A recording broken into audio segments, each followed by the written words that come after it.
J'aimerais m'adresser à celles et ceux qui cherchent, ou du moins qui espèrent l'éveil, qui sont en quête sur le chemin, et qui parfois entendent il n'y a rien à chercher, vous êtes déjà cela, euh, tout est là, et que ça agace, ou ça frustre, ou ça inquiète même. Alors j'ai connu ça, hein, bien sûr, je dis bien sûr parce que voilà, il n'y a pas si longtemps que ça, je cherchais aussi. Et c'était compliqué parce que euh, j'avais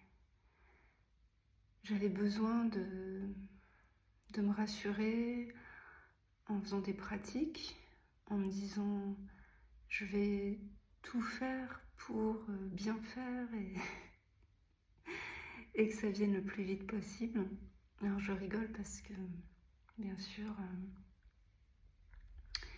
il s'est passé quelque chose entre-temps qui fait que maintenant je ne cherche plus parce que ça y est, j'ai enfin compris pourquoi j'avais entendu tout est là, il n'y a rien à chercher, etc. Et j'aimerais dire à ces personnes qui espèrent l'éveil, qui souffrent certainement, parce que, en tout cas pour moi, c'était ce qui a motivé ma quête spirituelle, je dirais. C'est que je voulais aller mieux. Je pensais qu'il fallait atteindre un état qui ferait que je ne souffrirais plus. Enfin voilà, alors d'une certaine manière c'est le cas, hein, mais je ferai une autre vidéo là-dessus parce que ça me semble important aussi de revenir sur comment on se sent quand on a pris conscience, quand on a reconnu sa véritable nature. Et je ne sais plus où je voulais en venir. Oui, toutes ces personnes qui... Parce que moi, voilà, j'étais extrêmement frustrée sur ce chemin, je vais dire. Enfin, je suis toujours en chemin, mais dans cette recherche, on va dire.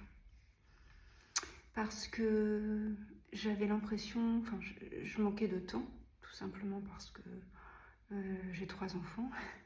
Et je me vois encore en train de méditer, d'essayer de méditer, de suivre des programmes, de méditer alors que j'étais épuisée physiquement, mentalement, et de ce fait, j'essayais de trouver des moments, des créneaux où mes enfants faisaient la sieste, le temps calme, et où plutôt que de me reposer réellement, j'essayais de méditer.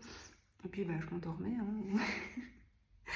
Et du coup, il y avait cette croyance que voilà, l'éveil, il y avait ceux qui avaient le temps de pratiquer, ceux qui avaient la possibilité d'aller dans des ashrams ou de faire des retraites spirituelles, de la méditation, 1 heure par jour.